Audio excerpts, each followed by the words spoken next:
said. I'm not gonna put you on blast like that. You know what I'm saying? All right, so we're live on Facebook and YouTube. I can text you the link to the YouTube if you want me. Cool. Are we going live from your profile page on Facebook, or? It'll be on our group page, on the Afro Latinos page on Facebook, and then also on our YouTube channel. So it's live right now. Cool. And I will share that. I'm texting you the link right now. All right. Have it. Well, you're texting it to me so I can share it to my small audience on Facebook. Yep. See if we can get some viewership. We might get a couple. I think the most we've had on one of these is it's only been like maybe 10, maybe 10. Okay, all right. You gotta start somewhere. You set the bar. You set the bar. This guy. Cheney, why are you muted, bro? What time you have to go, Cheney? Between 4 and 4:30. So I don't know. I'm waiting for them to let me know. All right. I didn't even bother with the light. I was like, I'm gonna have to set all this stuff up just to put it down in like 30 minutes. I'm not even gonna bother. Yeah. I hear what you're saying. The lighting is dope. In the backgrounds. I'm just sitting here in the basement. This just happens to be where Dad keeps all his stuff at. So. Oh, okay. And one of the cool things about this program is that while we're live, we got a couple of viewers. What's up, everybody? While we're live, if people comment and if they're like, "Hey, Nisan," if someone wants to pop in and say hello, it'll show up in our dashboard here in the thing, and then I can pull it up on the screen. So if people have questions as we're going through the show, I can just pop them up on the screen so you can kind of see them, any shout outs and that type of thing. So you know what? I've done this is through StreamYard, right? I've done this through StreamYard before. Oh, you have? A friend, yep. Oh, good. Then you already know. All right. Well, y'all want to get started? Sure, man. I watched Nate the game too, so I was like, someone just got blocked. I was like, damn. I was like, oh wait. Nah, that's crazy. I think I shared it on my page. I'm just dope. checking to make sure that we're good there. Yep. I shared it on my private Facebook page, and it's on our page. There it goes. Yep. Nisan shared Afro Latinos post and accepted the invite to like the page. Okay, Cheney, did you see yesterday the notification that I liked the page? So I was like, oh, I'm what's glad. Up, Slade? What's going on, Slade? Hey, Slade. I was like, oh, you want to like it now? I mean, no. So here's what happened. So yesterday I was starting to record. So we have like 396. Well, now the Nisan like the page, like 397 likes on Facebook. Oh, I want to be number 400. And we have like 30 some subscribers on YouTube, right? So what I was doing, I was on our Facebook page trying to figure out the number of likes, but I couldn't find it anywhere because I was going to do like a little screen recorded video of like, here's how you find our page, here's how you subscribe, that kind of stuff. And so I clicked this button and it was like liked, and I thought that it was going to take me to the number of likes, but it unliked my own page. So then I had to hit like again, and then I got the notification. Shaylin got the notification. Everyone that's associated with the page, it showed up and said Aubyn Johnson, just like the Afro Latinos page. I'm like, bro, imagine me not, almost a year. Aubyn has officially left his own organization. After almost a year of having this page, I'm just now liking it. So, all right, y'all ready to get started? Let's go. All right. What's up, everybody? Thank you so much for joining Afro Latinos Live. This is, of course, your co-host, Aubyn. And Chandler. And on this very special episode, we have brought my friend, as he liked to say at the beginning, the OG. We have brought Nisan Trotter onto the show, co-owner, co-founder of TrotFitness here in Lewisburg, Pennsylvania. What up, Nisan? What's up, Aubyn? Yes, I am the OG in comparison, man. There used to be a time I used to be the young buck, but I'm not going to share my age because I still get away with a little bit of a charming smile. So, yeah, man, I'm the OG in comparison. Well, we welcome you to the show. We are so thankful that you decided to join us on today.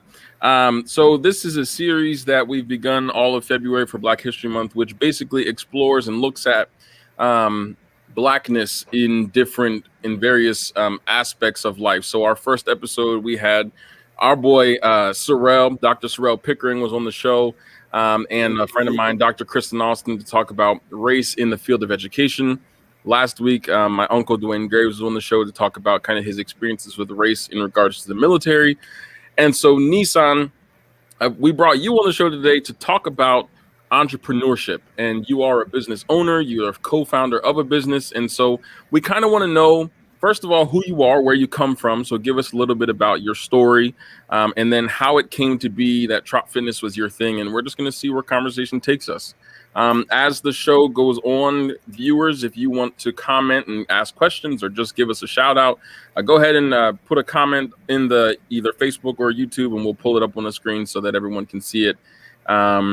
And unfortunately, Cheney does have to go for a school event here shortly. So if you see Cheney disappear from the screen, you know why. He's got some schoolwork to do. School comes first, of course, but we're trying to make it do what it do. So, all right, Nee, let us know who you are. Let the viewers know who you are, where you come from. Absolutely. Well, I'm Nisan Trotter again. That is just like the car minus one S, which is the story of my life. Born and raised in a small little place called Silver Hill, Alabama, in the deep, deep South, not far away from the Gulf of Mexico. Gulf Shores is about 20, 30 minutes away from my home, and it's also sandwiched in between Silver Hill, Alabama, that is. It's sandwiched in between Pensacola, Florida, and Mobile, Alabama. And how I made my way up north, man, God works in mysterious ways, amazing ways, because I would have never thought I'd be, I guess, officially considered a northerner when I look out the window and see all the snow. Like, this is crazy. It's crazy.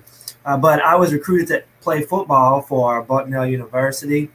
Thankfully, God blessed me with some wits, some athletic ability as well. And I had a pretty good high school football career that is, and Bucknell came knocking at the door, and I accepted a scholarship to play football on Bucknell's campus. Originally, man, I had hoop dreams. I wanted to, really shoot hoops, but I was lightly recruited to play basketball. So football, especially when the recruiter from Bucknell actually showed my mom and I all the zeros on paper, the money that we were going to be receiving for the scholarship. Those zeros will make your decision quick, man. Yeah. It will definitely make you change your mind. I'm like, okay, I'm a football player. I play football now. So, yeah, and just from playing football at Bucknell University, I actually relocated back home and started working in financial investments for a financial firm. And I got fired from that organization. One of the best things that ever happened in my life, because that was really my get-rich-quick scheme. My heart wasn't really in it. I was unfit for that pursuit. And thankfully, I got fired. I'm really abbreviating this story. But once I got fired, I relocated back up north to work for Bucknell University, my alma mater, as a fundraiser. And I was just low-key daydreaming, typing at my desk, and I felt this impression upon my heart: why are you still here? It scared the socks off of my feet, like it's not out of my nose. And it was because I had another passion, and that was also fitness and helping people with their health. And so on February 29, 2012, a leap day of leap year, I took a leap of faith, man, and I turned in my resignation at Bucknell University, which was a comfortable job with benefits to really grow my wings on the way down. My wife supported me, and now I'm a decade-long fitness entrepreneur, which is crazy to even think and imagine.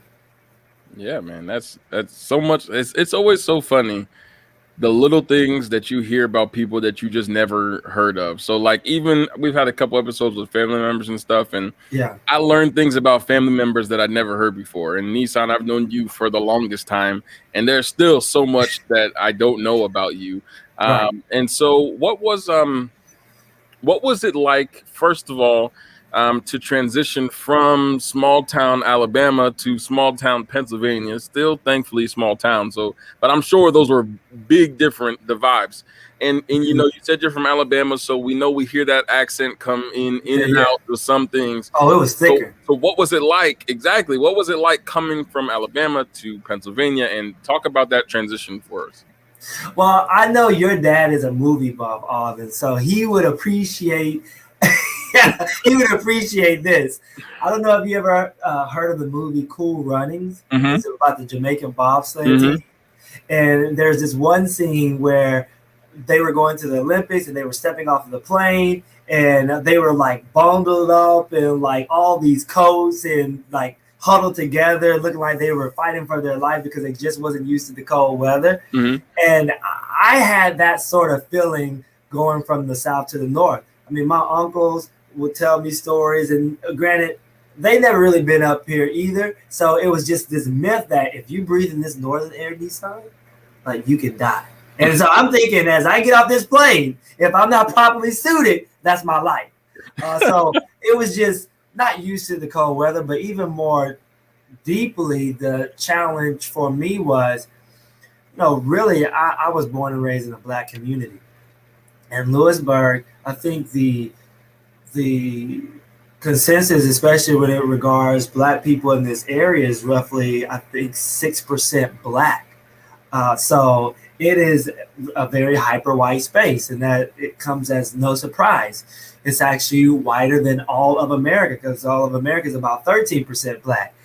So when I went to a predominantly white school, but it was definitely more Black people in the school. But the thing in high school was, once I finished school, I would have as like a safe haven in terms of culture, be able to go back home to my family. Be able to go back to people who looked like me, dressed like me, spoke like me, ate like me, enjoyed the same movies, perhaps, whatever. Right. But up here, when I'm at Bucknell, the homesickness started to hit kind of hard because I just didn't have that community like I had at home. Well, I was at school and that was it. So that was one of the biggest challenges. Did you ever feel... Well, I'm sure there were lots of times when you felt like you didn't belong, right, on campus or in Lewisburg. Were there any explicit, that you're willing to share, any explicit times when you knew that you didn't belong, or any experiences that stick out to you of prejudice, discrimination, racism, even just as a student coming from Alabama to Lewisburg, if you're willing to share? Sure. I would say it's inaccurate for me to say there were moments where I felt I didn't belong. My mom really instilled tremendous value in who it is that I am as a person, my character, my being, just really feeling that no matter the color of my skin, that I am equal to anyone else. So I never really felt like I didn't belong. In fact, when I attended Bucknell University on my football recruiting trip, it was quite the contrary. I felt like I belonged. I felt like I could obtain a degree that was prestigious.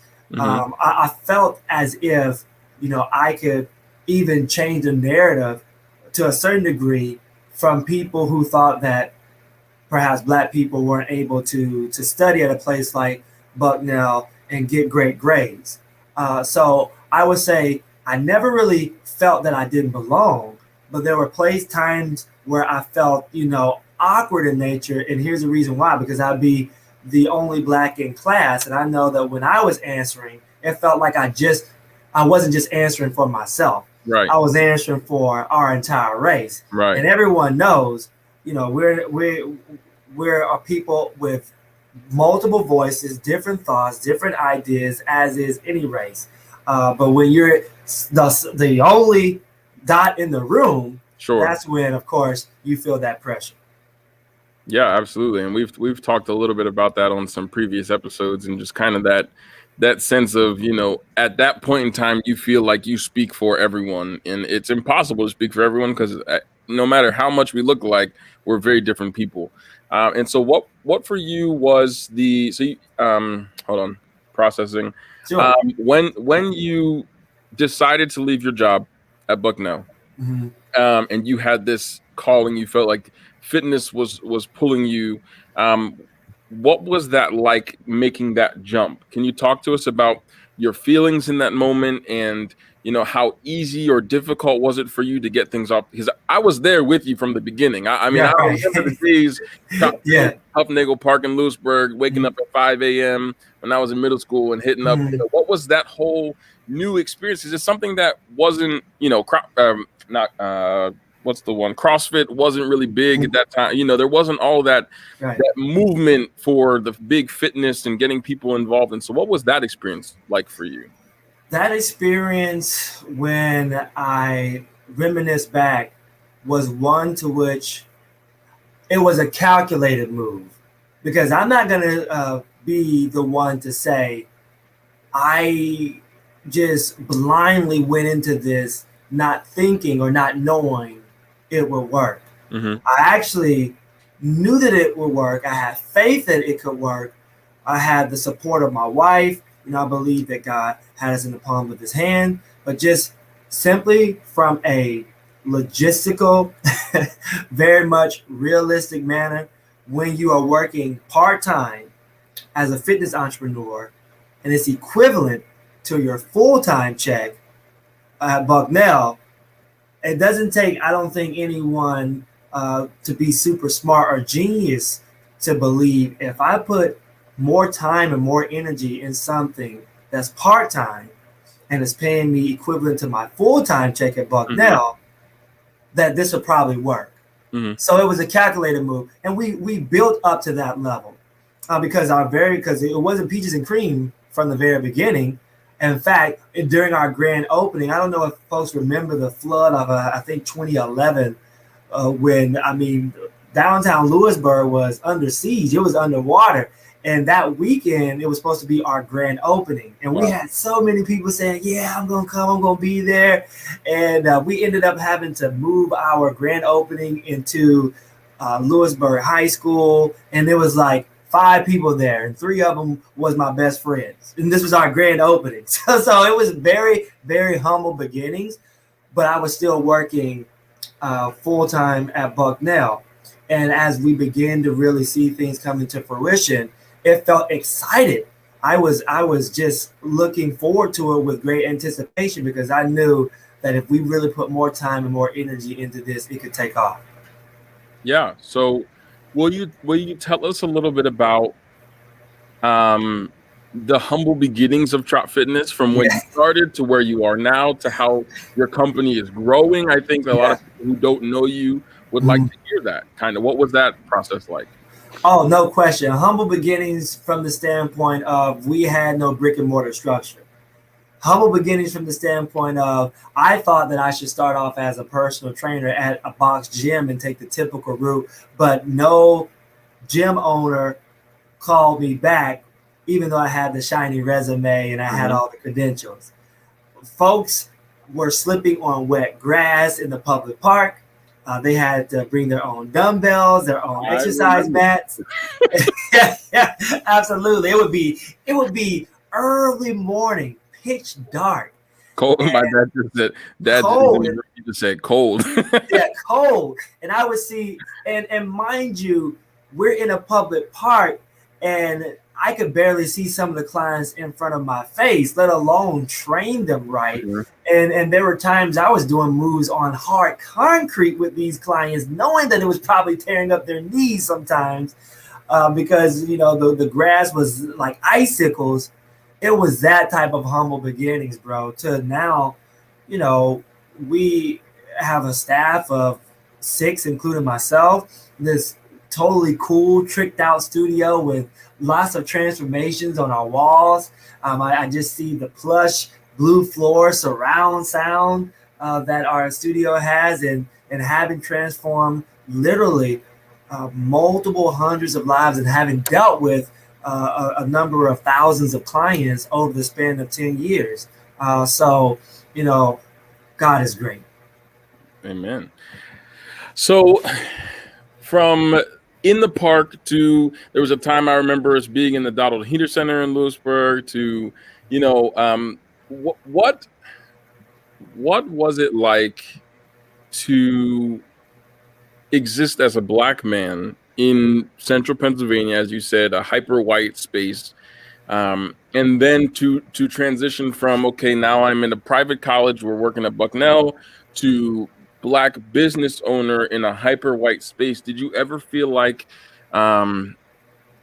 your race impeded your ability at all, or slowed your ability to succeed? I know things happened rather quickly for you because God was in it, and when God is in it, who can really stop you? But did you ever feel like that was going to be a challenge for you? Did you ever experience any times when you thought doors were being closed in your face just because of what you looked like and who you were? What does that look like for you? Yeah, that's a fair question. Aubyn, it was there perhaps, but it wasn't on the forefront of my mind. It was like on the back burner, because I was so enthralled with making sure that the service was something that was attractive enough that people wanted to pay for it. That it was exactly what it said it would be, and help people with their results. And I always felt that would supersede the color of my skin. If you have been trying to be healthy, trying to be stronger, you've been trying to lose 5 pounds around the waistline, if you've been trying to get off the medications, and you've been a part of something that hasn't been helping you with that, but now I present this shiny object to you that isn't fool's gold, and it helps you accomplish that, then who cares the way my hair looks? Who cares the color of my skin? Who cares how I sound? If I'm adding value, and that's what I was so caught up in doing, is I wanted to make sure that because keep in mind, Aubyn, we're in survival mode right now. I'm not going back to Bucknell. I'm believing that this will work, and that this is it. This is the thing. And when you have that level of energy, I believe for me, it was more about, even if those things are out there, I believe that the service that we provide and how we do it, our ethos, our culture, and what we've created is going to far surpass that. So where people are looking past the color of my skin. Now, I'm not naive to the fact, and I'm sure that some people just did not do business with me because of my skin color. I feel that I'd be naive if I didn't think that, but I just didn't let that control the narrative. Yeah, that makes sense. It's so interesting, because I think that so many times the focus becomes, and I'm glad that you said that it wasn't that you were naive, or that it wasn't maybe at the forefront of your mind, and that it probably was there. I think sometimes it would have been so easy for you to have said, oh, this door is closed in my face because, and start to make excuses for the reasons that doors were closed, when really, it might not have been about that at all. It could have just been other things. I think that a lot of times we focus, and I know that the focus of this conversation is primarily about, race and how that kind of affects our worldview, but it's not always the only thing. You know what I mean? So I'm glad that you said that even though it might have been an important thing, and it might have been even the overarching concern or problem for some, that you didn't let that thought derail you from proceeding towards your goal. Yeah, and not only did I not let that thought derail me, I felt that in some regard I allowed it to empower me, because there are things from a social economic perspective, there are things culturally that make me who it is that I am, and I can bring something to the market that is different and attractive based according to my set of experiences. And so now, therefore, what I have to present isn't carbon copy. It is something fresh, brand new. It's something done with a swag about it and an intentionality about it that's going to make you want to do business with me. And that's why I enjoy this game. Yeah, that's dope. There was a question that just popped into my head, and if you give me a second, it'll come back. You're a great question asker. I see why you do what you do. Cheney, do you have anything real quick while I'm trying to remember what I was going to say? No. I hate you so much. Sorry to bore you, bro. Nah, he just never has anything to say. You know what my dad always told me, only boring people get bored. So maybe that, you know what I'm saying? Maybe if Cheney's bored, I don't know. All right. I think I remember. So Sure. Can you talk to me a little bit about, from a clientele perspective, Mm-hmm. do you feel like seeing you and knowing your accomplishments and knowing who you are ever, or maybe even from a racial perspective, do you feel like that garners a different type of clientele? Do you ever get people or get that feeling that someone is there, not necessarily just because they're interested in their fitness, but because they see you and want to work with you because of, you know what I'm saying? Yeah, I do. I believe that we all share a certain type of energy, and our energy signature, according to the way Les Brown would call it, attracts certain individuals and certain people. And so sometimes I don't even necessarily think is the way my hair looks, the way my skin color is. I think is more so the type of energy that I carry. And that is attractive to some people. They've never seen it before. I've been known to be very genuine and sincere. I like to also be honest and have integrity about me. And I do wholeheartedly feel that people who see the value in that, have those same traits and belief systems, that they come into the fold because of that. But I also feel, Aubyn, that for people who don't even necessarily know why they're drawn to me or why they're drawn to TrotFitness, I do believe that God has his hand over our business and he's compelling them to come. So there is a level of me also believing that this is way, way bigger than me. You know, I am just a part of this plan, this ultimate plan that God has. And I like to believe that this whole ordeal is purpose driven for me. That is not even about the amount of money that we're able to amass because of this. Sure, we need money, obviously, to run our business. But I also believe that it's because of the people we're able to touch and the impact that we're able to provide. Yeah. Can you talk to us a little bit about how your business model has changed and been affected during the pandemic? Because I know a lot of things, Yeah. of course, we've been stuck in COVID and everything Mhm. in the world has changed. And so once this started last March, did you ever feel like this is it? Were you ever concerned that, things were just going to fall apart, that your business was going to fall apart, you weren't going to have Mhm. clients show up? And then I know things have changed for you and how they've Yeah. developed. Can you share some of those developments with us also? Yeah, sure, man. Before I do that, would you like for me to let up my blind so that, or Listen, is man, this okay? you are glowing, man. You got it. That's All that's right, this is that's fine. just the light. You're good, man. You're good. Okay, all right, all right. I don't want to mess up anything that y'all have going on. I'm just a servant here right now. But yeah, man, COVID definitely impacted our business, our industry. Fitness in particular has been slammed Mhm. by COVID. One of the last of industries to be allowed to do business during the different phases that the government, especially here in Pennsylvania, and the CDC department here in Pennsylvania, have allowed to do business. And then having to operate even at 50% capacity and all of the things that we've done because of the restrictions of making sure that we have spaces in our studio and that everybody is properly socially distanced, having to have clients wear masks while working out. And Aubyn, you know how we train. Listen, You know how we get down. I cannot even, and I know I shouldn't say can't with you on Right. here, but I'm gonna say it anyway because this is my show and I'm not doing no push-up.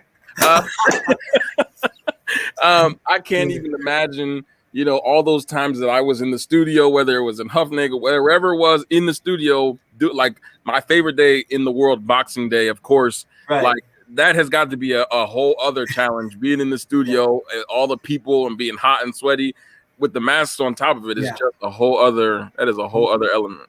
No question. Having to wear a mask, and Aubyn, still with the way we followed protocol and done pretty much everything to a T. I'm talking about wiping down equipment. We were already doing that, but wiping down equipment before every session. This whole air purification system thing that we purchased as well. Even still, folks skeptical of returning to the gym space. Sure.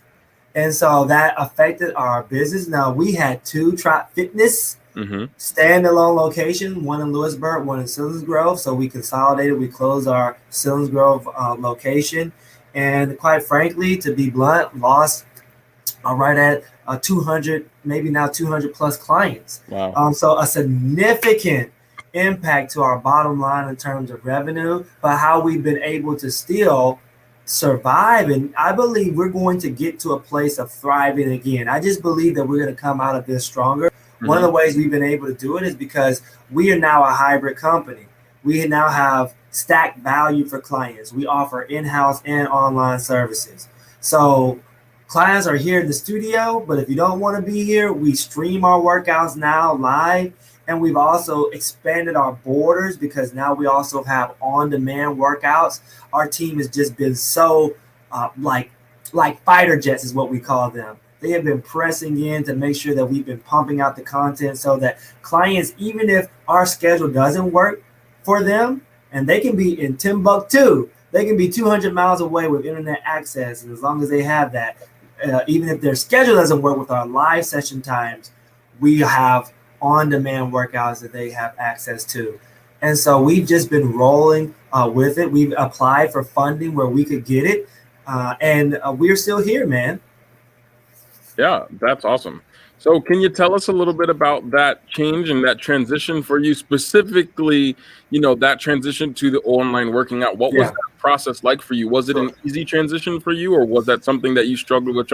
Like as a teacher, over the last year, I've had to do way more teaching online than what I like to do. In fact, I hate it, if I can use that word. I despise teaching online, and I wish I never had to do it again.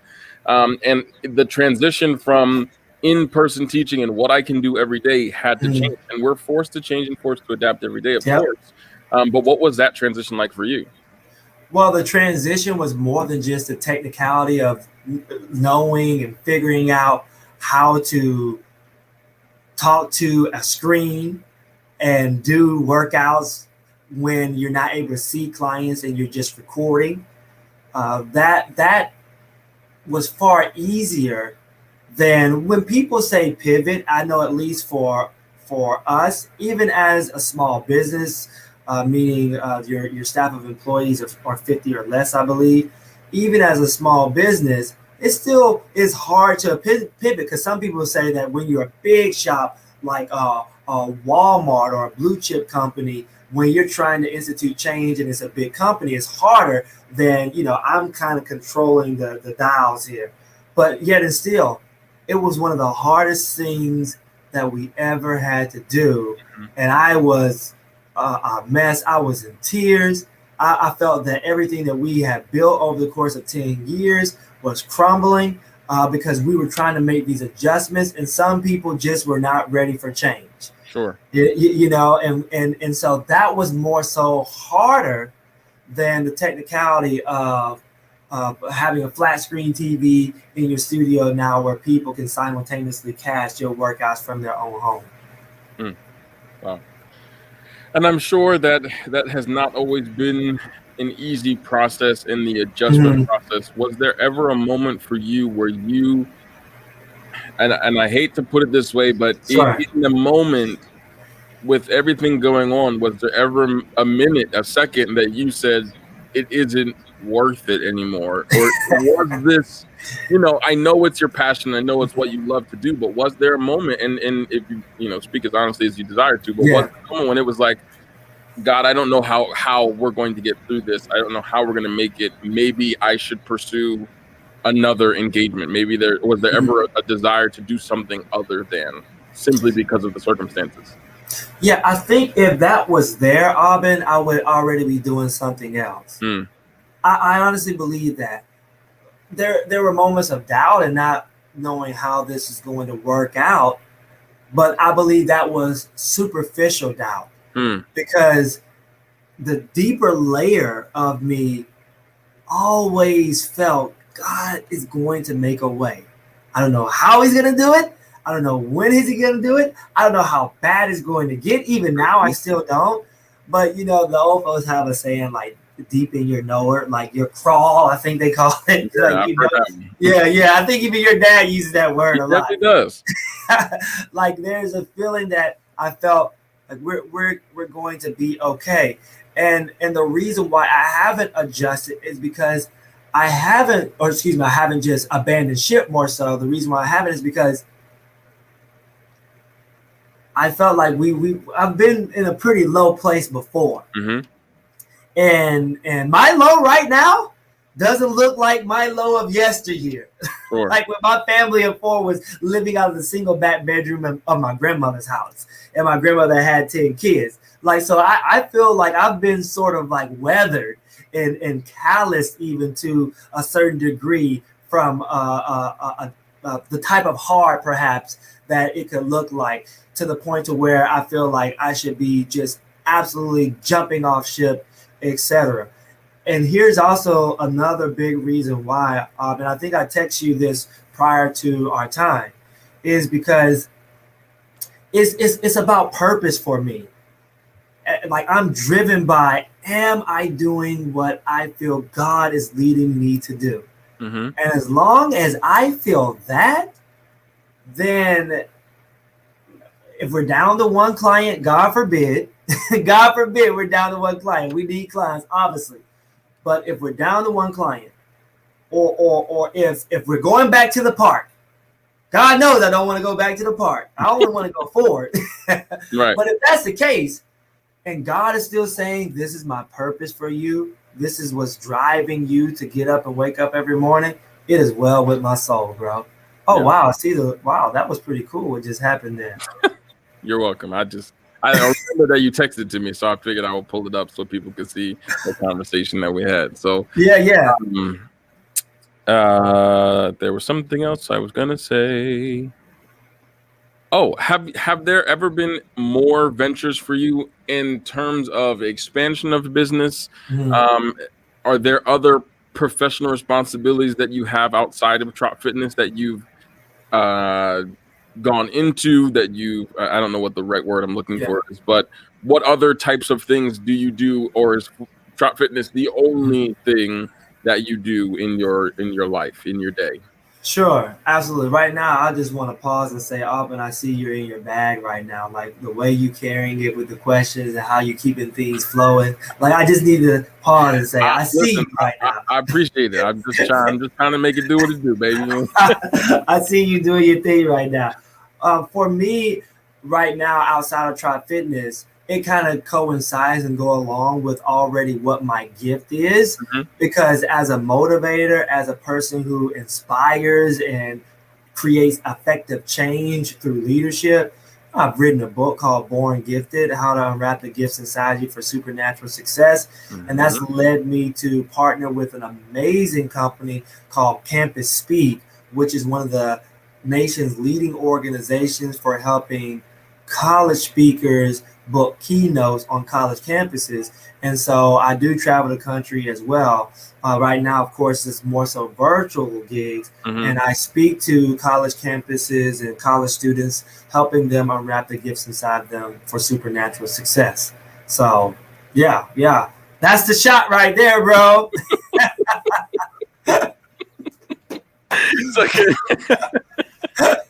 That's me, you know. Yeah, is it like, how can you not feel inspired to do something? You might not know what you're about to do, but I'm telling you, you can do it. So can you talk to us about also that venture for you? Because my dad, who's also an author, talks a lot about comparing himself to Yeah. A Maya Angelou, and how he has those doubts of whether he's ever going to write something that is as profound or as deep or as meaningful as a W.E. Du Bois or any of these writers who have changed the face of writing for forever. And so what was that like for you in terms of going from now you're not just Nisan, owner of Trot Fitness, you're not just a fitness preacher with Campus Speak, but you're also helping people recognize who they are, and more so than just their physical bodies, but also their spiritual, their mental and emotional bodies in being born gifted.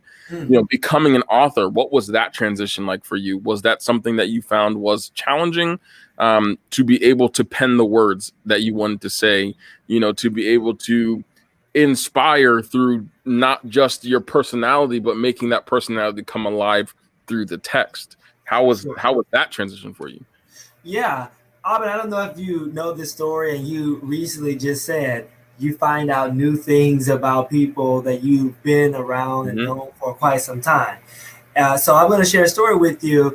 And what's really cool about this is, number one, your dad isn't just an author. He's like a 20-time author, something like that. I know, but yeah. And I've read a number of his books, and he is hands down my favorite author, especially given his last piece, Send You the First, which in my home, that's one of the featured books on my bookshelf in my little backdrop whenever I go live on Zoom. And so that process to becoming an author, actually, your dad coached me on that. NaNoWriMo, I believe, is the name of the competition that he was a part of.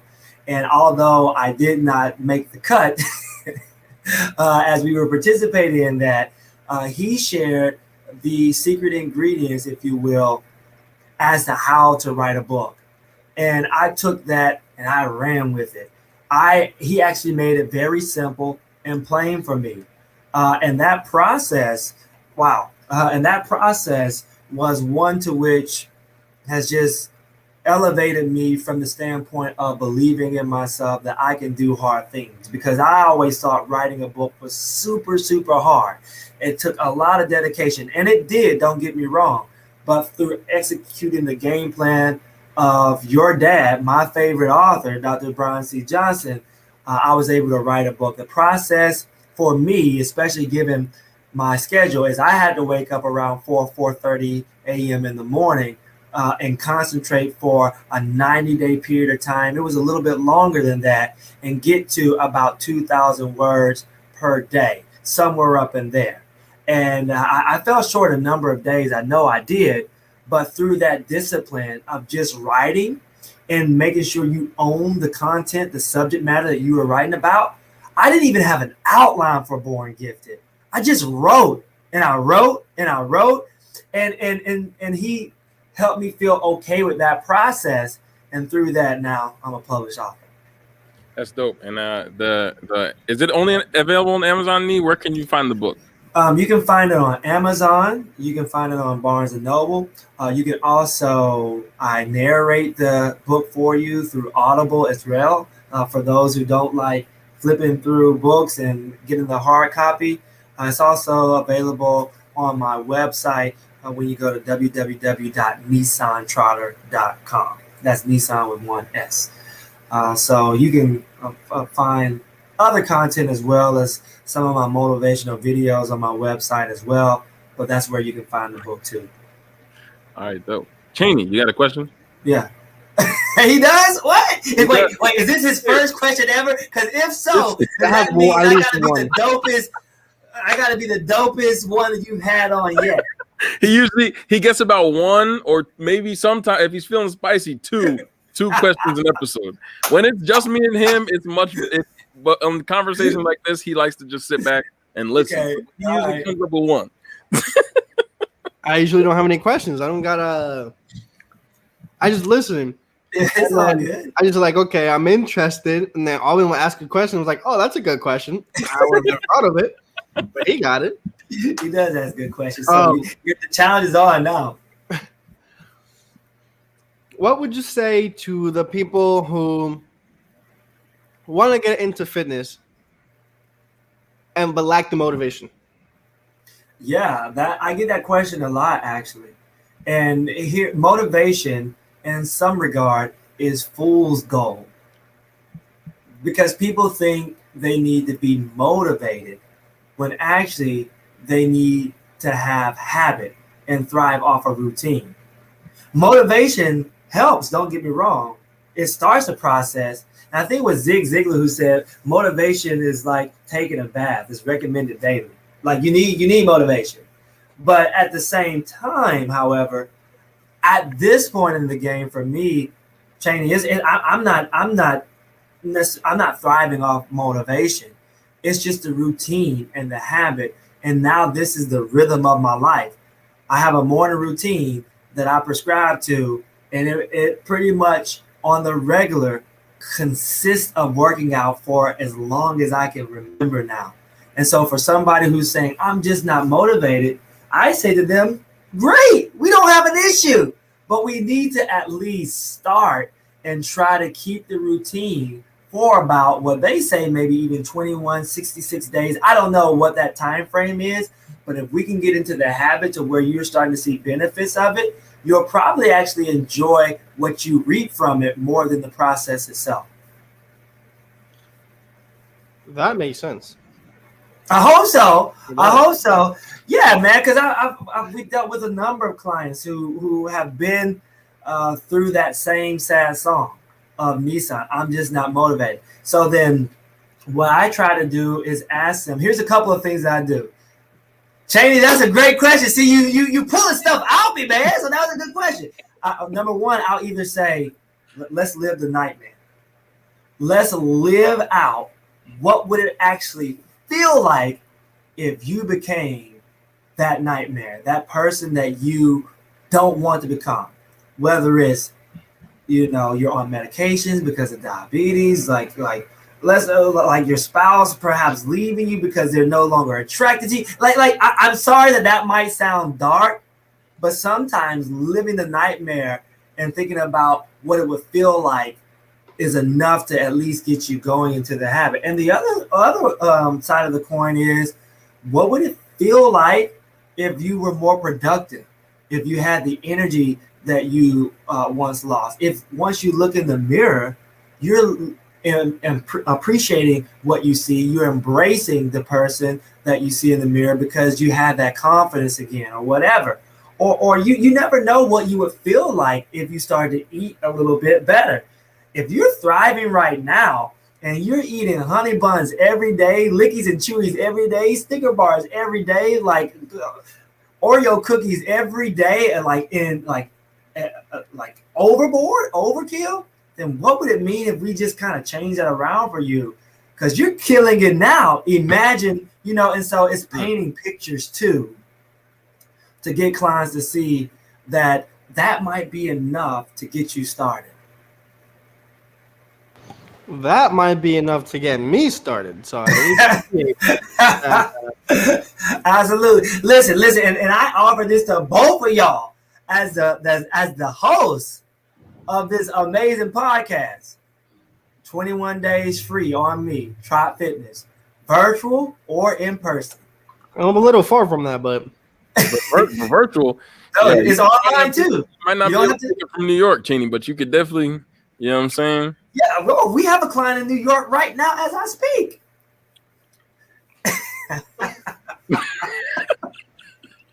So yeah, it can be online. We got you, bro. But I just offer that to you. No pressure, but you don't need to be motivated to do it. Hey, Cheney, that's about to be a whole new show, a 21-day Afro Latinos TrotFitness collab for this. Let's go. Workout. I got ideas. We can get the befores up. We'll get the afters up. We can chronicle your experience. Oh man, this could be a thing. That's a whole new 21-day show, Cheney. There you go. Man.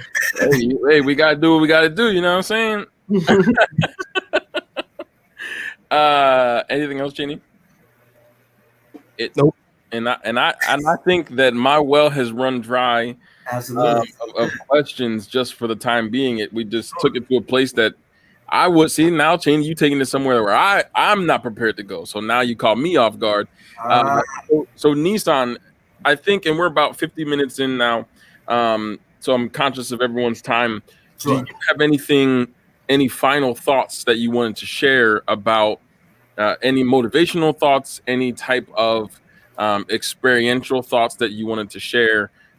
Any final parting gifts for us on this conversation? Yeah, I don't mean to sound churchy, but I appreciate you opening up the floor. I just want to call this like the get back season of folks' life. We've been through a lot in 2020, but we don't have to let that spill over into 2021. We can take what we've learned from 2020 and move forward. Like there's some things that has been shed, some dead weight that has been shed off of our life from 2020. I think a lot of people seen the unnecessary things that they were doing, how they were wasting time, how they weren't valuing family in the ways that they should. So now, given what we've learned in 2020, how are we going to let that impact our 2021 to live our best life? And I feel through judicious effort in doing so, 2021 can be created in a way to which we're thankful because of what happened in 2020, because in 2021, I believe we're going to reap a lot of fruit, like a lot of good things in terms of having just more joy, more peace in our life, and getting rid of things that is bogging us down, weighing us down. I feel wholeheartedly that yes, it was hard to say we got to close our doors to our second location. But you know what? In this phase of my life, I'm not running around as much. I'm spending more time with my family, I feel. I have more sanity, you know what I mean? And so I just want that for everybody in this year to take an introspective look of perhaps what they lost and think about how it ended up for their good. Good. That's a good word. Yeah, man. Cheney, anything else? No. I knew it. I'm not even looking at the screen right now, and I knew that's what he was going to say. I was gonna finish his sentence for him. This has been dope. This has been fun, man. Y'all are a dynamic duo. Well, we certainly appreciate it. And you're just gonna have to get. I'm just opening up the next part of the show. So if you just give me 1 second, I got some things to pull up here on my screen. Is this the part I was most nervous about? This is the part you're most nervous about, my friend. Here we go. Cheney, while I get this up and ready, would you mind doing a quick little intro for this segment? And if you say no, so help me God, I'm jumping through the screen and bust you upside your head. I mean, I was, but now that you said that, I'll do it even less. No, I don't want to. Please, Cheney. I'm trying to figure out where this stuff is at. Okay. Let's see if I have a script for this. I have a thing I can read off because I don't know how to say it myself. I don't know where. Oh, there it is. You have to. You want me to change? Do you want me to edit it real quick while I'm getting stuff ready? Where is it at? Oh, is that it? No, it's not. I mean, look. I'm a free baller. I mean, I'm a.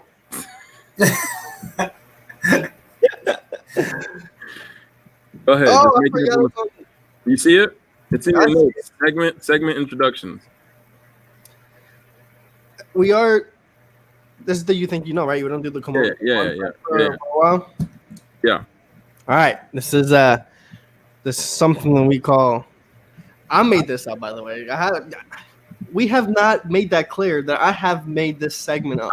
You did create this segment. However, I named it. So let's just put that No, don't do that. I named that you think you know. Cap. There's no way. I named that you think you know. You know what? You know what? You know what? You got it. I'm not even going to try and act No. I'm pretty sure I did, but no. Go back in your text and check it. I'm like, should I hop off right now and let y'all duke it out? You got it. Go ahead, Cheney. This is what we call You Think You Know. Okay. Today's edition is You Think You Know Sports. If you're new to the show, anybody watching, especially you, I'm gonna take a minute to explain how the game works. Oh my god. In a moment, I'm going to be reading 15 questions. 15. And you are going to have to come up with the answers. Mm-hmm.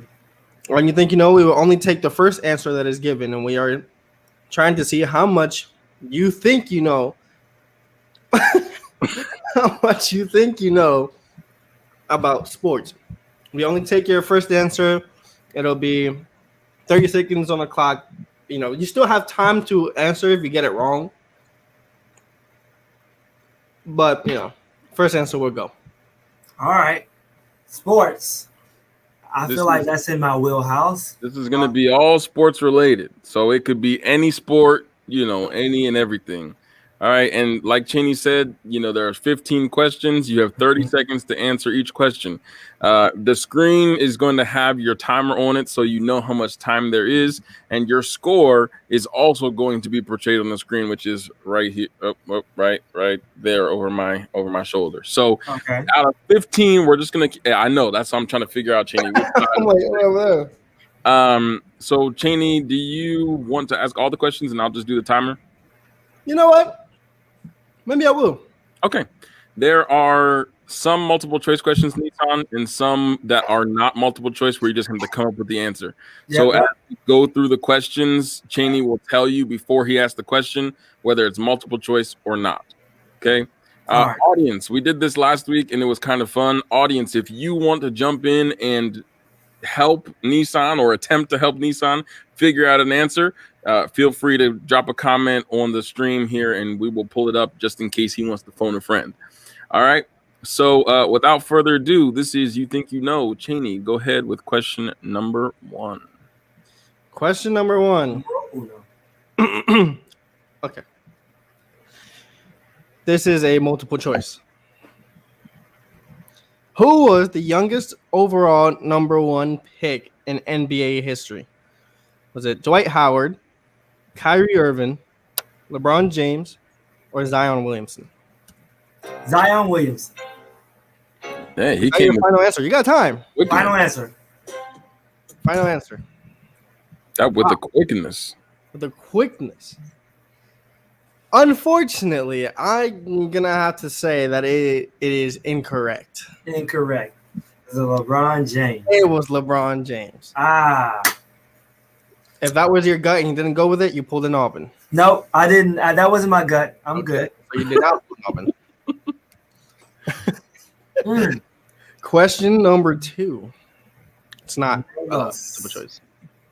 Okay. The ice hockey team known as the Bruins play in which city? Oh. The ice hockey team known as the Bruins. Milwaukee. Milwaukee? I'm going to say Milwaukee. No, wait. Keep it going. Keep the time going. Yeah. Milwaukee. I'm going to say Milwaukee. Is that your final answer? Final answer. That is incorrect.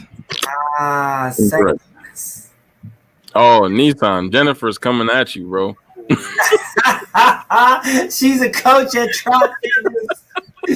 Go on, Jen. Don't be interrupting this segment. Go look at the other stuff. I looked a lot better earlier. It's okay. I guarantee you your score is going to be better than Cheney's score on the food episode. So there was an episode. We won't even talk about it. I'm not a hockey fan, so I'm not hurt at all. I mean, in my defense, I never claimed that I knew a lot about Super Bowl, so like I'm okay, you know? I'm not even talking about that episode. I'm talking about your fast food episode because we know that was the lowest score. Listen, I really thought McDonald's was everything. Every answer you thought it was. I thought that it was, not. you know, the most, you know, important thing is McDonald's. No, it's not. Anyways, number 3. This one is a multiple choice. You have 30 seconds to think about a multiple choice. You don't have to answer within the 5 seconds. Okay. Which school has produced the most number 1 overall picks since 2000? Is it Duke, Florida, Kansas, or Kentucky? I think I might have known this answer before You finished the question. It's not necessarily about going with gut, but I think I know this one. I believe.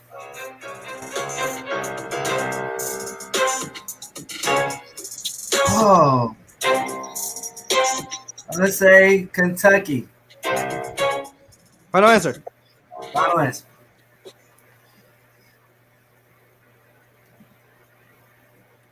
Okay, That is correct. let's go. I just want to be great, bro.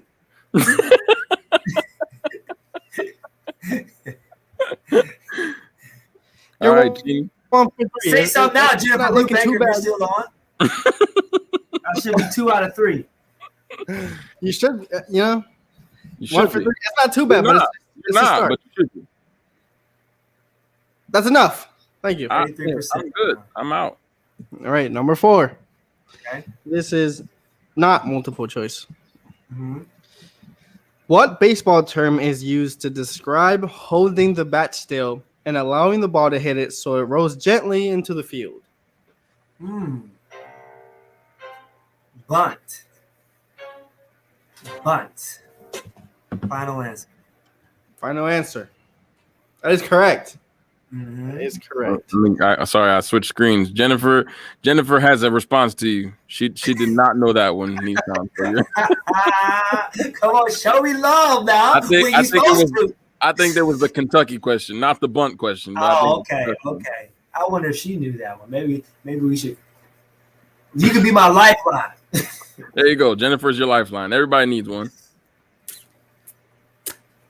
All right. Number 5. Yes. 2 for 5. 4. 2 for 4. Yeah. Now, which basketball team? I'm all over the place. This is a multiple choice question. Okay. There you go. Which basketball team was the most recent with back-to-back number 1 overall picks? That's what it was. Okay. Okay. Which basketball team was the most recent with back-to-back number 1 overall picks? Was it Cavaliers? Was it the Pelicans, 76ers, or the Suns? Give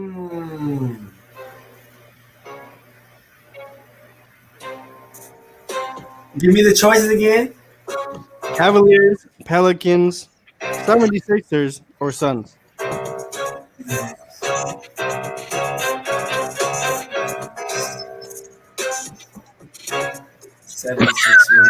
Son. I'm gonna go 76ers. Final answer. Final answer. I don't like that one though. Well, you might not like it, but it is correct. It is correct. This is where I Hey, there you go. There you go, Nee. Get her, baby. There you go. It's I tried to use deductive reasoning with that one. Yeah, you got it. 3 What, for 5. 3 for 5. 3 for 5. There you go. Starting looking better now. Looking better already. You're at a 60%. You know, you're doing your thing. Number 6. Where did the New York Giants baseball team relocate to? Did I say that right? Yes. Okay. After the 1957 season. New York Giants relocated somewhere else. The baseball team, not football. The baseball team. Oh, wow. 1957. What are the New York Giants now? And so in 1957, they relocated from this place to become the New York Giants? From New York Giants to become something else. Oh, and what city? Mm-hmm.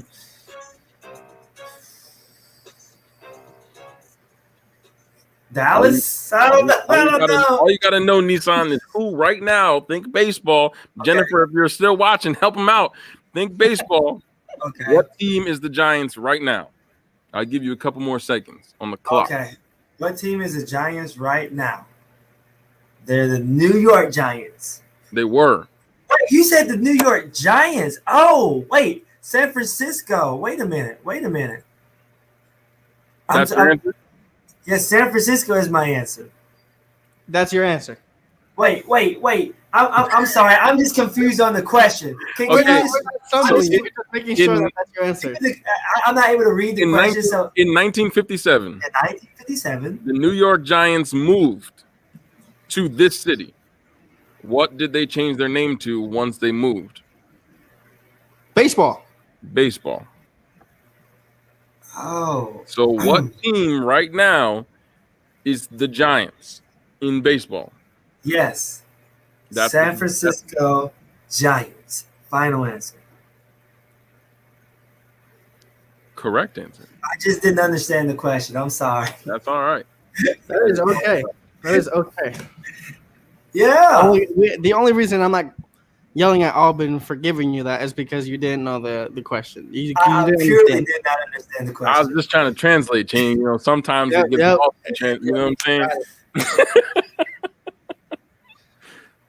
All right. Yeah, I would have been mad if I would have got that one wrong. Question number 7. Who was that? Was that someone just knocking your room, Cheney? Nope. Oh, that was me. I'm sorry. Okay. I was not. Right. No, you're good. You're good. I was just like, what's happening? Number 7. Who was the first person from Kentucky to be picked number 1 overall? It is a multiple choice. Okay. So I'm gonna read. Anthony Davis, some guy named Dan. Isel, I don't know. Isel, I don't know how you I sell. No, I don't sell. Aubyn does. But Okay, Cheney. Jamal Mashburn or John Wall. Just you know what? 3 choices. I'm not worrying about that. Okay. Anthony Davis, Jamal Mashburn, or John Wall. Can I ask a question? Sure. Were all of them number 1 picks? I think so. Oh, okay. I think it's all right. So then, if they were all number 1, it's which gonna one either, was first to be number 1? it's either gonna be Jamal Mashburn or Dan. From Kentucky. I'm gonna go with the Dan dude. You're gonna go with the Dan dude? Well, Yeah. all of them went. I will say this: all of them went to Kentucky. Not all of them were number 1 picks. Oh, okay. Well, then scratch that answer. One of them was the first to go number 1. Which one was it? I'm gonna go Anthony Davis. Is that a final answer? Final answer. That's incorrect. John Wall. Dang. John Wall. Jamal Mashburn went number 4 overall. And now he's nobody. Who is that? And then Isel, he got drafted in the 8th round. Yeah, I don't doubt it. I don't know who that is. Jamal Mashburn, Chin, you don't know who that is? I think he was pretty decent, right? In the NBA, Nisan? No, obviously not. If I don't know him. Or you just don't know. Not decent by your standards. You just don't know. I know everybody.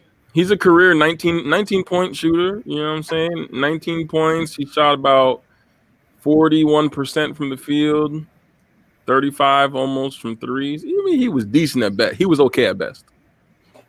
Got it. Yeah. Number 8. Man, number 8. Multiple choice. Okay. Which player was drafted lowest in the 1996 NBA draft? Is it Ray Allen, Kobe Bryant, Allen Iverson, or Steve Nash? I'm gonna go with Steve Nash on that one. Final answer. Final answer. Oh, correct. Pretty crazy, and he turned out 2-time MVP, I think. Hall of Famer. Yeah, he's one of the best. About to win a ring, unfortunately. You think so, Nisan? Possibly. You think you're gonna beat the Lakers? Come on now. Tell the truth, shame the devil, bro. Come on now. I'm a Lakers fan to the core. I know you are. That's what I'm saying. I just don't know. No. They just smoked the Lakers, so what? Anthony Davis wasn't playing though.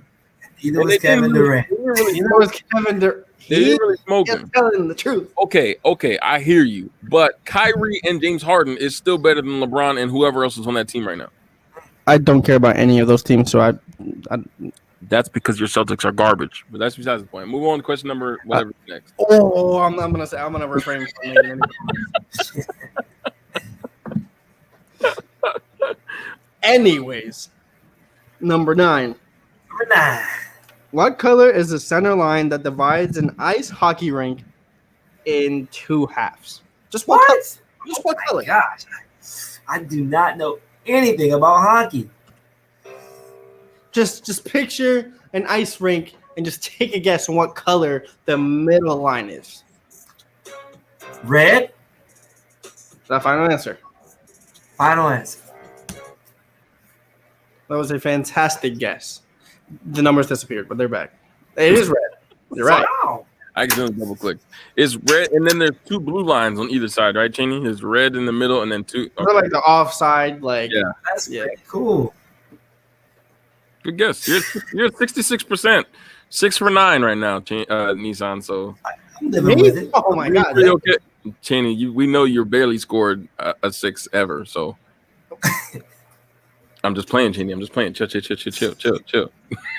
You're gonna make me hurt your feelings, and I don't want to do it on live. Listen, I'm okay. Yeah, don't do it. Don't do it. All right, number 10. Number 10. In what sport are there U.S. franchise teams called Fire, Rapids, and Galaxy? It's a U.S. I mean, it's not a U.S. sport, but it's a sport in the. It's. I'll read the question again. I only got 20 seconds. Well, you have time. Don't worry. In what sport are these? In what sport are there U.S. franchise teams called Fire, Rapids, and Galaxy? I want to say the WNBA. That's A good guess. That's not a bad guess. Okay. And I think the Galaxy might even be a team, right? Are they a team in basketball, in WNBA? I kind of think they are. Yeah, I thought they were the New York Galaxy. I wouldn't be surprised. I don't know. I don't know anything about But it WNBA. is incorrect. Okay. It is soccer. Like Soccer. Oh, yeah. LA Galaxy. Was it Chicago Fire? Or is that that's the name of a TV show? So I don't know if that's. I mean, you might be right. I mean, I'm gonna look it up. Okay. Chicago Fire. So close, but no cigars. So Colorado Rapids, Chicago Fire. the Chicago Fire, and the LA Galaxy. That's what you needed. Jareb Nisan to be up in here. I thought of him as soon as I got it wrong. Your phone a friend. Yeah. Let me see. I don't see any Galaxy teams on the WNBA. So, I mean, there's Chicago Sky. That's close enough. Anyways, number 11. Man. What type of bird signifies a score of 2 under par This is golf, by the way. on any single hole? This is golf. I would hope so. Golf. Do I look like a golfer? Nisan, I feel like I've been on the golf course with you a couple times. Eagle. That's your final guess? Or Final guess. Or eagle.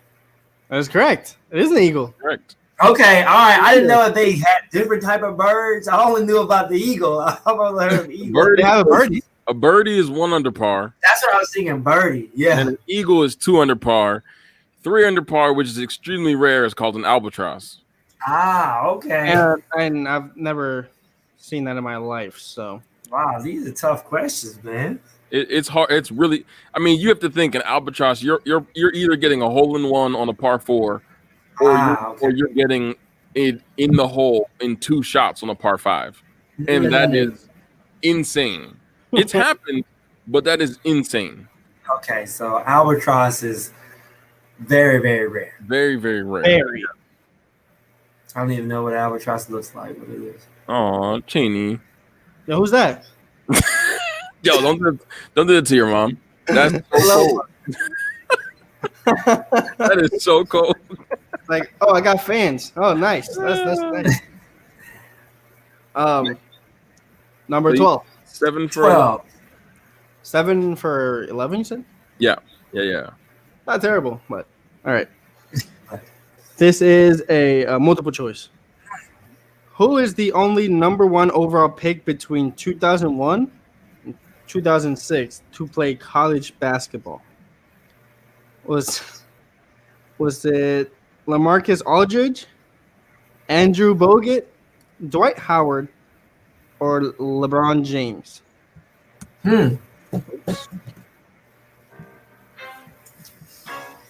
The only one to have played college basketball.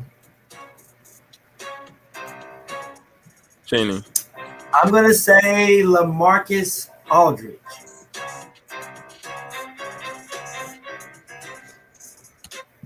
So your final answer? Final answer. It is incorrect. Andrew Bogut. What? That is correct. It is, yeah. Where did he go to college? I thought he was like an overseas guy. He's from Australia, if I'm not mistaken. Isn't is that college? I don't think that's a college. What? Oh, never mind. Because what's his name? Ben Simmons went to Australia, right? Or he lived in Australia. From Australia, yeah. He But went to LSU. He went to LSU. and then went to LSU. I forget. Go Tigers, right, Nisan? Don't try to set me up for the okie doke. Andrew Bogut went to Utah. Yes. Did not know. I did not know he was the number 1 overall pick. What? Imagine going number 1. The Milwaukee Bucks in 2005 drafted him as the number 1 pick. Wow, he does not have a number 1 pick game. Imagine taking Andrew Bogut number 1. It could not be me. Yeah. To be fair, oh my gosh, they could have had Chris Paul. Chris Paul was number 4. Danny Green. Yeah, it also depends on who comes out of the draft class. You said Danny Green? No. So this was the top 5. Andrew Bogut, Marvin Williams, Deron Williams, or Darren, I don't know how you pronounce his name. Yes. He was a bucket for a little bit. Chris Paul, Raymond Felton, that's number 5. Then you've got people like Charlie Villanueva, Channing Frye, Andrew Bynum was drafted that year. He was nice. And he was nice. Danny Granger was nice. Yeah. Gerald Green, Nate Robinson. He was like subpar. But you know what? I believe Andrew Bogut has had the more illustrious career. The more illustrious career other than Chris Paul. Yeah. Out of anyone on that list. Absolutely. Our boy Nate Robinson, who let us all down in that fight. Yeah. Now I know you're a huge boxing fan. I am. Did you watch that fight? I did. I almost cried. That was simultaneously the fun. Cheney and I have talked about it a couple times, and we were watching the fight together. But that was we watched the fight literally after the fight. And saddest thing I've ever seen. But I don't want to jump on the Nate wagon, wagon, and all of that. I don't want to do it. I don't want to. But my man just got himself next week, bro. Like, but Shannon Sharp said Nate Robinson said he was doing it for the culture, and he just wants to know where does the culture go from here. He said what culture is what I want to know, because it wasn't.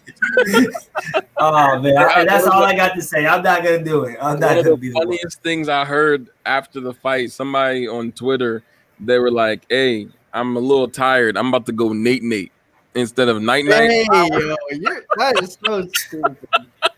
I'm about to go Nate. You are so wrong right now.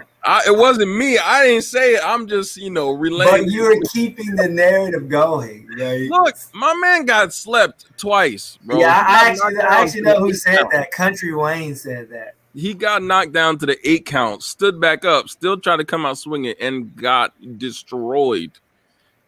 He didn't move for a long time. That's all I'm saying. All right, I'm sorry. Off of Nate Robinson. We'll move on to question number 13. Number 13. I gotta get at least one more. Who is the NFL's all-time leading rusher? Is multiple choice. Okay.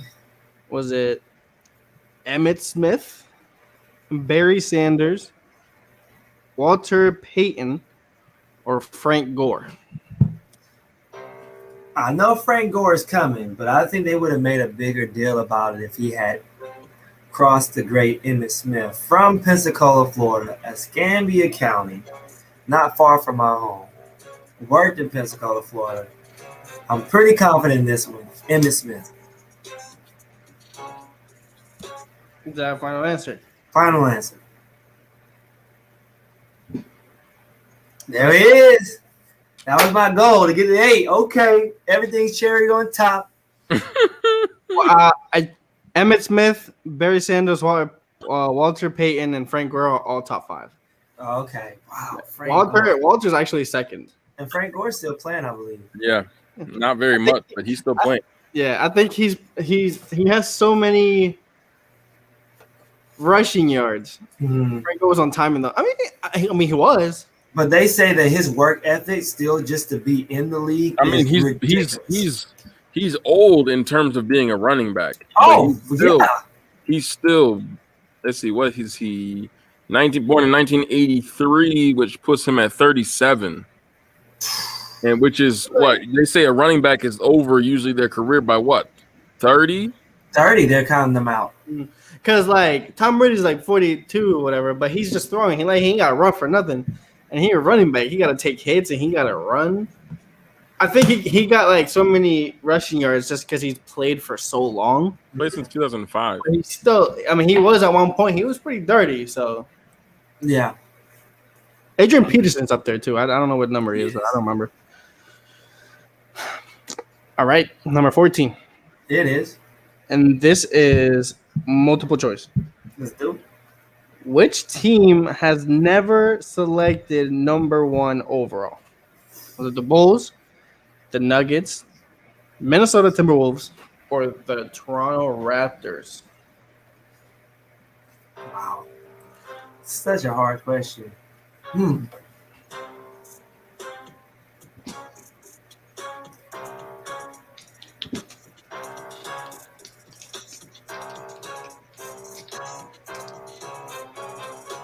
Just think of if any of these teams have ever been that bad. Yeah. Which one's the most possible? I'm going to say Toronto Raptors. I don't remember them. To be fair, they've all been pretty bad at some point. Yeah. I mean, the lifespan of a team, that's just the cycle of a team. Is that your final answer? Toronto Raptors. Okay. The Toronto Raptors have never been that bad. So that is incorrect. He said it, yeah. So is it Nuggets? It is the Nuggets. The Toronto Raptors that I know of, with my time alive, have never been that bad. 2006. Well, they drafted Andre Bargnani. At what? Number 1 overall. What? Oh. See, that's why I'm like, because I was just thinking, who has that been that transcendent player for the Raptors that has been there for a long time? I can't think of any player that's been there other than Kyle Lowry. DeMar DeRozan. DeMar DeRozan. That's true. Well, I guess the Raptors have been that bad. I did not know that the Nuggets were never below the 11 whatever Brooklyn Nets and the Knicks, and I didn't know that they were that bad, that they were at one point bad that they had to pick a number 1. Who, the Nuggets? Yeah. Let's see. I mean, it makes sense because I think Melo left and the team they didn't really have anybody, to be honest. The highest pick, this is just, I'm just looking, they've picked 7 third when they drafted Melo in 2003. See, I was thinking Melo. But I didn't think Melo was number 1 because that was LeBron. Was number 1. Yeah. That's what pick was D Wade that year? He was like 4th or 5th, right? I don't know. I think you're right. The highest it looks like in the Nuggets history, the highest they've ever picked is 3rd. So they've had actually here goes one in 1979, which was their third season in existence. They drafted oh, never mind. I'm sorry. That was I looked at the wrong number. So third is the highest they've ever picked. So I yeah. What I said was wrong, but I meant yeah. Question number 15. 15. 15. That's one. All right. Let's bring it home. All right. Which team? This is multiple choice also. What's the question? Oh, yeah, okay. Which team has not won an NBA championship? Portland Blazers, Milwaukee Bucks, or the Orlando Magic? Orlando Magic. Final answer. I'm gonna let the song play. Let the song play, bro. It was just 3 of them? Yeah, he only put. I don't know why he only picked 3 of them, but There were only 3 of them. There were only 3 of them. And the question that I looked it up. Oh, okay. Which team who has not won an NBA championship? Orlando Magic. Who has not, right? Yeah, who has not? I got to not. I'm that confident. They're an expansion team. They're very, very new still. Well, I don't know about still. All right, so 9 out of 15. What percentage is that? Well, that's a 3. That's a 3 out of 5, which is a 60%. Okay. I'll tell you, that is just under the average score of You Think You Know. Our average score is probably about a 10. So that's you were right there. We usually just barely pass. So yeah. Daggum. Lower than the average. It happens, man. It happens. Well, Nisan, we appreciate you joining the show today. Thank you so much, even through your trepidation of joining the trivia show, the trivia game. We appreciate you being here. I have one final question that came up in my head, and I didn't ever know if it was a good time to ask it. So I'm going to ask you right now while the show's kind of coming to an end. So, growing up in Silver Springs, is that Silver Hill, Alabama. Yes. You were a 2-sport athlete. Correct. Football, basketball. You had hoop dreams. You went to Bucknell for college. Now, I know in Mobile, Alabama, we've seen some big names in football and basketball. DeMarcus Cousins is from Mobile. Nick Fairley, who went to Auburn, is from Mobile, Alabama. This is a random trivia question for you. Did you ever play any of those stars in any sport? Well, let's see. I played against Jamarcus Russell. If you remember him. He went to LSU. He was #1 overall quarterback. Yeah. Went to the Raiders. He was the biggest bust in NFL history. Yeah. I mean, our area is rich. I mean, I could go on and on if you want to talk about that type of premier talent that we see play on the biggest stages. I want to know who you played against in your collegiate and high school career.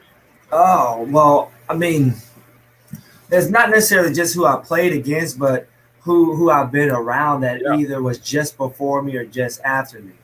My sister was during the DeMarcus Cousins era, and he's from Mobile, Alabama. Asshole, so I'm not really. Yeah. I heard he's an asshole in real life. Like, I genuinely heard that he seemed to have an attitude. Yeah, he did. I mean, but around that time, to be honest, to a certain degree, like we were all kind of, we're used to, our area is rich with athletes, so we try to act like we don't really pay attention to each other like that. Like Julio Jones, he played for our rival high school. We was in the same basketball gym. We just knew he was different, but it wasn't like we were like kind of Jones all on him like that. Pat White, I played against his brother, Bo White. We get our haircut at the same place. You know what I mean? Who else? Man, I mean, Mark Ingram from around the way. Oh gosh, I forget the dude who played for Alabama just before Trent Richardson. Yeah, we don't like to talk about the University of Alabama on this podcast. I'm sorry, it's not. There's a lot of them, man. Trent Richardson, if y'all remember him, he played with the another Browns. bust, but it happened. Yeah. That so we. Alabama, you know what I've realized, and I'm gonna come for your team a little bit, Nee, just because it's why. As an LSU fan, I gotta come for you a little bit. Yeah. Alabama, fantastic college program, but they don't be having much mainstream success once they get to the pros, man. I mean, I'm thinking of some big names that have come out the past couple of years to the draft. You got to think about Jacobs, who plays for Oakland at running back. I'm saying they have there's a couple who have succeeded, but I'm saying like Trent Richardson, he didn't really do. Mark Ingram was okay with the Saints. He played a couple good years, and now the Ravens just let him go after a couple seasons. So yeah, he's had a successful career. He wasn't a bum. But I'm thinking like AJ McCarron, who was big at Alabama, he was killing in the court and just disappeared. You got to think about also too is Nick Saban in the system and the machine that is Alabama that makes it what it is. I mean, he has really just done a phenomenal job with recruiting and getting players in the right spot. But you also have to look on the defensive side of the ball for Alabama. I think you're thinking of mainly offensive players. That's true. But you remember the free safety? Clinton Dix. Clinton Dix. I'm just drawing blanks on some of the guys' names, but man, these. You know what? I'm gonna talk my talk too. Shoot your shot, bro. Listen, my Oklahoma team, I ain't got jack to say to you. You know what? You got it. Oh, Alabama, you got it. They top notch compared to us. Man, and I'm just talking main. Jalen Hurts was there. I mean, we got Jalen Hurts, and now he's with your Eagles, Aubyn. And Jalen Hurts was looking promising in spots. Good, man. I have. Listen, this is what I need. And Jeffrey Lurie, Howie Roseman. I know y'all are not watching this show, but I'm gonna say it to y'all anyway in hopes that somehow it gets to y'all. If the Eagles do not draft a wide receiver with the number 6 pick, I am not watching football this season. Well, if we don't get Devontae Smith, even though he went to Alabama, if we don't get Waddle, if we don't get Smith, or my personal preference, of course, because I'm an LSU fan, we missed out on Justin Jefferson last year because Howie Roseman's an idiot. But if we don't get Jamar Chase. But Chase, trust me, you want Smith. You want Smith. I want any of them, but I don't think it's going to happen. I don't even think they're talking about drafting Justin Fields. I want to ask the podcasters a question, and I know that I'm not supposed to do that because that breaks protocol. You got it. I'm going to ask you, do you feel that Carson Wentz moving on, that's great for y'all program? Yes. I love him as a football player. What about Doug I truly believe in my heart of hearts that the system failed him. I think Doug Peterson failed him. Because both of them are gone. I'm glad Doug Peterson is gone. But here's my thing. Because for me, I feel like the success of the Eagles in the season, and I was at your house, Nisan, when the Eagles won the chip. We were watching the game together at the crib. Y'all were going hysterical. I was going crazy. But I truly believe that it was not him who led much of the success of the team. I believe that Frank Reich, as the offensive coordinator, had everything to do with Carson Wentz's success that season. And we're going to see what that looks like because now he's playing for Frank Reich again in Indianapolis with a much better team than Philadelphia. So, but I think that, like I said, Howie Roseman's an idiot and he doesn't know how to draft talent. And so they surrounded him. Here's what I'm saying, Nisan. In the last 3-4 years, our draft picks, we have missed out in Philadelphia on DK Metcalf and Justin Jefferson, who just broke the NFL rookie record for receiving yards. At Minnesota, by the way, who in Minnesota before him was a great Randy Moss. Yes. And to look back and think, okay, like if we would have drafted, if we would have got a Tyreek Hill instead of them, I would have been okay. But Nisan, the year that we missed out on DK, we drafted a man by the name of. We talked about this several times on this podcast. All right, Jenny. We've talked about this several times on the podcast. Nice meeting you, bro. They drafted instead of DK a man by the name of JJ Arcega-Whiteside, who came from Spain. Look at your face right now. You don't even know who he is. Nope. He was trash. And what position did he play? Wide receiver. Wow. We drafted him. But in fairness, though, Metcalf did have the neck issue. Okay, I get it. But Nisan, last season, this man had one offensive touchdown. Do you know how he scored this one offensive touchdown? His first, I don't know if he only scored one on the season, but his first touchdown of the season last year, Miles Sanders had a 70-plus yard run, which got knocked out about the 5-yard line. Fell into the end zone, and this man fell on the ball. Yeah. And that is how he got his first touchdown of the season. And he's been now in the league for 2 years, right? He's been there for 2-3 years. However long DK's been, that was the year that they missed out on DK. I can feel your pain. And then last year with missing out on Justin Jefferson and taking Jalen Reagor out of TCU. Now, listen, I get it. He's a speedster, right? He's got wheels. But he played in about 8 games last season because he got injured like week 3 and missed most of the season. So you can't predict injuries, but you miss out on that for an unproven TCU. I mean, TCU is not the place I'm looking to get a wide receiver. You know what I'm saying? Like, they're not, and of course you can have a transcendent talent from anywhere, but I'm not seeing it there.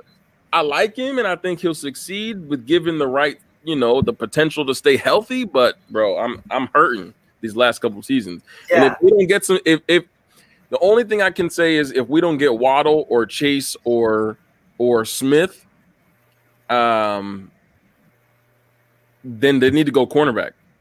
We need to go on the defense or linebacker and shore up the defensive side of the ball because. Well, I think that y'all got to shore up y'all line if y'all don't go there because Carson Wentz is getting smashed. But here's what I'm saying, Nee, and what a lot of people don't understand, and why I can't blame Carson Wentz totally for that. With a healthy offensive line, the Eagles have one of the best offensive lines in football. Okay, that's fair. So Brandon Brooks, all-pro, is an all-pro, all-star right guard. He's the best right guard in the league. A lot of people say Brandon Brooks, best right guard in the league. He was injured early. He didn't play a single down this season. Lane Johnson, widely known as the best right tackle in the league, he was out all season. Jason Kelce, one of the best centers in the league, he was there, but he was the only consistent. I saw a stat, I think week 13, I think we played the Cardinals. The Eagles this year set the record for the most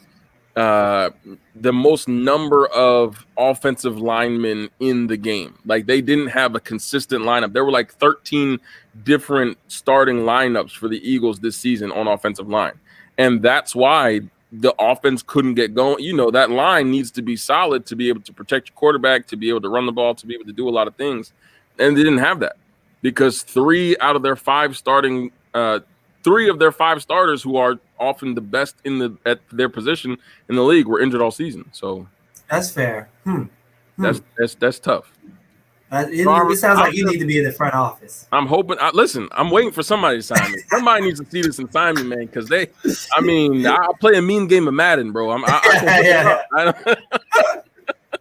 You've been through a lot of simulations. That's right. All right, Nee. Well, I'll let you go, my boy. Appreciate you so much for coming on the show. It has been an absolute pleasure. We'll have to have you. Maybe we can have you on the regular show where we can talk about sports stuff and just have a good time. I would love to come back, Aubyn. Thank you. Y'all doing an amazing job, and appreciate your time, bro. Appreciate you so much. Thank you, Nisan. You can catch this again on Facebook, everyone, and our YouTube page. Make sure you like, subscribe, and follow. This has been your co-host, Aubyn, with our boy, Nisan. Thank you, guys. Have a good day.